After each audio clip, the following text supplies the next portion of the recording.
Corona महामारी के दौर में एक दूसरे की मदद करने का संदेश देने के उद्देश्य से कई लोग समाज को प्रेरित कर रहे हैं।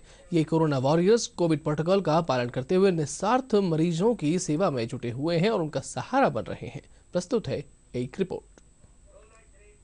कोरोना महामारी के दौर में जहां अपने भी अपनों से दूर हो रहे हैं, वहीं कुछ लोग ऐसे भी हैं जो अपनी जान की परवाह नहीं करके केवल इंसानियत के नाते ऐसे मरीजों की सेवा में जुटे हुए हैं जो कोरोना से पीड़ित हैं। ऐसे ही एक शख्स हैं ललित चतुर्वेदी जी, जो अपनी जान की परवाह किए बिना सब ऐसे लोगों की सेवा करने में जुट रहे हैं जिनके कोरोना हो गया और वो उनके पास में कोई भी जो है संभालने वाला नहीं है। हम उनसे बात करते हैं कि अब तक कितने लोगों को ठीक करवा चुके हैं अपनी सेवा भाव के द्वारा।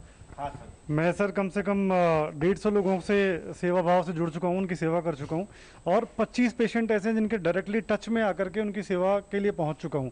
कुछ पेशेंट ऐसे हैं जिनके परिवार साथ में नहीं लगते हैं, डरते हैं, दूर हो जाते हैं उनसे। मैं खुद पूरी सेफ्टी सावधानी के साथ में डबल मास्क लगा के, अपना ग्लव्स लगा के वहाँ पे पहुँचा, उनको सांत्वना दी, उनको दवाएं दी, किसी को HRCT कराना है HRCT कराया और उनको ये बताया कि ये महामारी से आप 100% ठीक होंगे, हिम्मत रखिए आप, और हम आपके साथ में खड़े हैं। तो मेरा मैसेज यही रहता है कि आप अपने परिवार के साथ रहिए, डरिए मत, इस बीमारी से आप ठीक हो सकते हैं। हर पेशेंट से उसी टाइम पे बात करता हूँ जिस टाइम मुझे पता लगता है, और बात करके उससे पता करता हूँ कि आपकी रिपोर्ट कैसी आई है। रिपोर्ट के अकॉर्डिंगली डॉक्टर से ऑनलाइन उनका कंसल्टेशन कराता हूँ। हैंड टू हैंड डॉक्टर से, मेरे पास डॉक्टर्स की लिस्ट है जिनसे मैं बात करता हूँ। कंसल्टेशन वीडियो कॉल या डायरेक्टली कॉल के थ्रू कराता हूँ। उनको दवाइयाँ प्रेस्क्राइब करा के, दवाइयाँ खरीद के और उनके पास पहुंच जाता हूं मैं।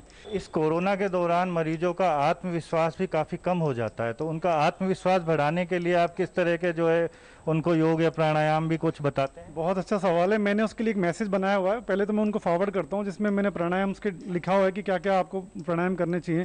इसके अलावा मैं खुद जब पेशेंट के पास जाता हूँ तो मैं उनके परिवार के सामने ही मैं उनको एकदम बूस्टअप कर देता हूँ कि आपकी रिपोर्ट देख ली है मैंने, आपको कुछ भी प्रॉब्लम नहीं है, आपका तो एकदम नॉर्मल रिपोर्ट है, आपको सिंपल ये दवाइयाँ लेनी है 5-10 दिन और आप ठीक हो जाएंगे। क्यों आप ऐसे लेटे हुए हैं? आपको थोड़ा योगा करना चाहिए, वर्कआउट करना चाहिए। उससे पेशेंट में एक जोश आता है, यार एक्चुअली मुझे तो कुछ हुआ नहीं है। तो मैं उनको मोरली बूस्टअप करता हूँ, साथ में उनको प्राणायाम कैसे करना है और उनको क्या क्या दवाइयाँ लेनी है, एक दूध विशेष तरीके का उनको लेना है, वो मैं उनको बताता हूँ। एक पीड़ित कोरोना से जो है संक्रमित हो गए थे, वो भी हमारे साथ मौजूद हैं। हम उनसे जानते हैं कि ललित जी के पास में जब उनको ये सूचना मिली तो वो किस तरह से उनकी मदद को आगे आए। सर, मेरा नाम जितेंद्र सैनी है। मैं 23 अप्रैल को कोरोना पॉजिटिव मेरा रिपोर्ट आया था। रिपोर्ट आने के बाद मैं इतना घबरा गया था क्योंकि सारे दिन टीवी अखबार सब में यही नेगेटिव रिपोर्टें ज़्यादा देखने को मिलती थी। तो एकदम से मेरा बीपी भी बढ़ गया। उसके बाद मैं घबरा गया, तो फिर मेरी वाइफ ने ललित जी को फ़ोन किया, क्योंकि हमारे जानकारी है, अच्छे फैमिली टर्म्स हैं। तो फिर ललित जी आने के बाद मेरे से मिले, फिर मेरे दवाई अरेंज करवाई। देन उसके बाद मैंने दवाई चालू करी। दवाई चालू करने के साथ इन्होंने रोज़ाना दिन में 3 बार मेरी रिपोर्ट लेते थे, क्या रहा कैसा रहा। फिर इन्होंने मेरे को कुछ योगासन बताए, वो मैंने चालू किया। मेरे को बूस्टअप किया कि भाई अपन को कुछ नहीं होगा।